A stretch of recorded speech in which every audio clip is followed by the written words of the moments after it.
Assalamualaikum warahmatullahi wabarakatuh. Perkenalkan, nama saya Anindya Mayandifa. Perkenalkan, nama saya Vera Aulia Friska. Perkenalkan, nama saya Livia Latifatul Aisyah. Saya Firana Fajila. Sistem dan struktur politik ekonomi Indonesia pada masa Orde Baru tahun 1966 sampai 1998. Orde ini merupakan sistem pemerintahan yang hendak menerapkan tatanan kehidupan bernegara berdasarkan Pancasila dan Undang-Undang Dasar 1945. Orde ini lahir setelah tragedi nasional pada tahun 1965 dan berjalan selama 32 tahun. Masa transisi tahun 1966 sampai 1967, aksi-aksi Tritura.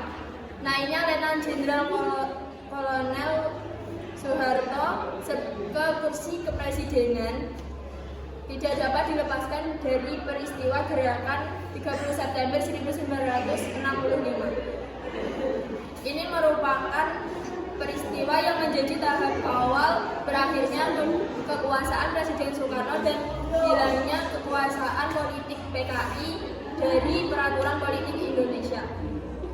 Peristiwa ini menyebabkan kemarahan rakyat, keadaan politik dan keamanan menjadi kacau, dan keadaan ekonomi semakin memburuk. Para pemuda, mahasiswa, dan pelajar dengan gigih menuntut penyelesaian terhadap pelaku G30 SPKI, sehingga mendorong para pemuda dan mahasiswa memutuskan Tritura pada 12 Januari 1966 yang dipelopori oleh KMI dan KAPPI. Surat Perintah 11 Maret untuk mengatasi krisis politik yang semakin memuncak pada 11 Maret 1966, Presiden Soekarno mengadakan sidang kabinet. Sidang ini ternyata diboikot oleh para demonstran yang tetap menuntut Presiden Soekarno untuk membubarkan PKI. Namun terjadi perbedaan pendapat antara Presiden Soekarno dan Letnan Soeharto.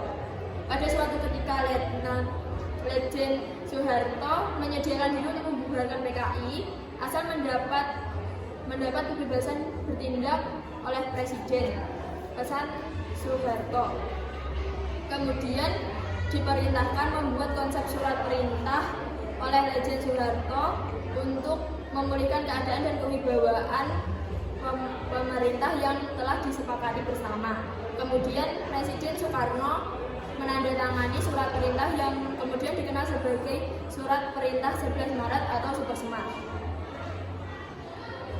Dualisme kepemimpinan nasional memasuki tahun 1966 terlihat gejala krisis kepemimpinan nasional yang mengarah pada dualisme kepemimpinan. Di satu pihak Presiden Soekarno masih menjabat presiden, namun pamongnya telah giat merosot.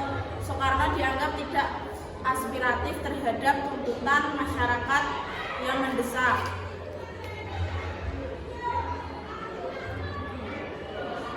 Stabilisasi politik dan rehabilitasi ekonomi.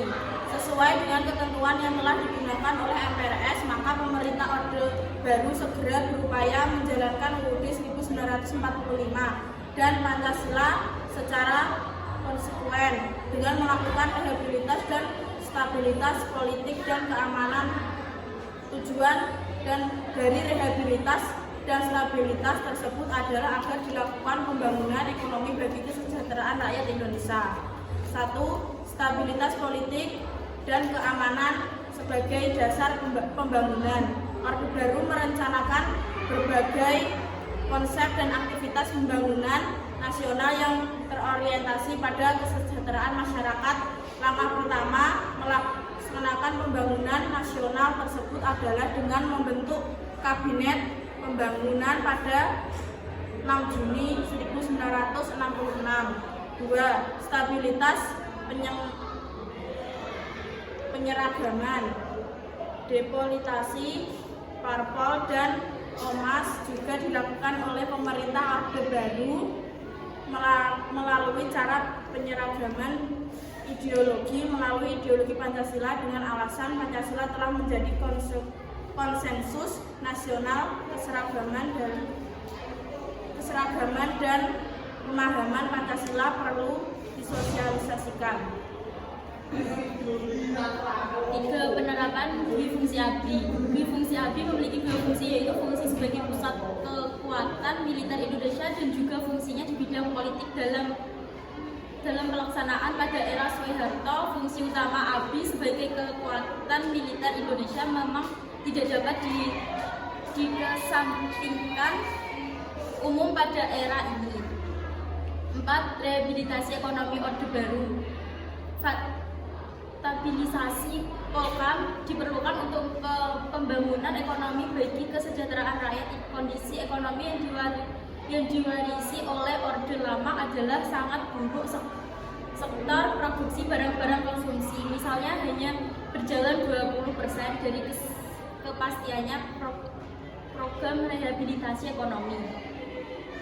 5. Kebijakan pembangunan Orde Baru. Pemerintah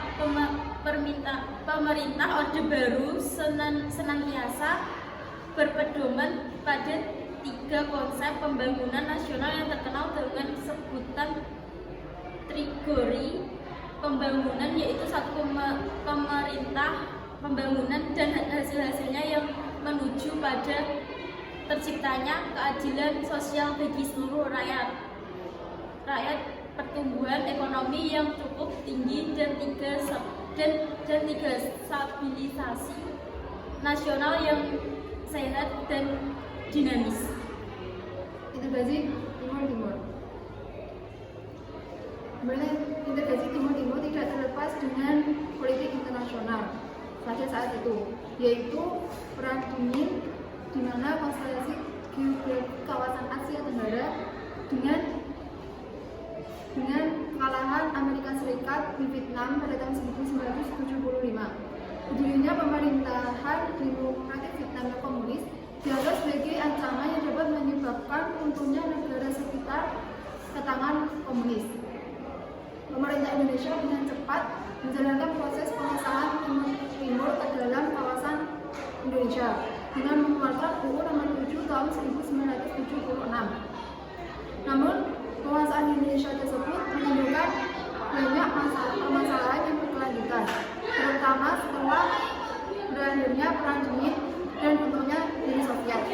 Dampak kebijakan politik dan ekonomi masa Orde Baru. Pembangunan pemerintah terencana dengan baik, penurunan angka kemiskinan, angka kematian bayi, dan partisipasi pendidikan dasar meningkat. Di sisi lain, kebanyakan politik ekonomi memberi dampak lain dalam bidang politik bersifat otoriter. Pemerintah Orde Baru dinilai gagal dalam memberikan pembelajaran berdemokrasi yang baik. Sistem perwakilan bersifat semu, demokrasi terbentuk berdasarkan KKN, sehingga banyak rakyat perwakilan yang tidak mengenal rakyat daerah yang diwakilinya. Pada 12 Mei 1998 terjadi tragedi Trisakti. Puncaknya pada tanggal 19 Mei sampai 21 Mei 1998 di gedung DPR Jakarta. Pada tanggal 21 Mei 1998 di Istana Merdeka, Presiden Soeharto mundur dari jabatannya dan sekaligus memberi sumpah kepada B.J. Habibie untuk menjadi presiden ketiga Indonesia.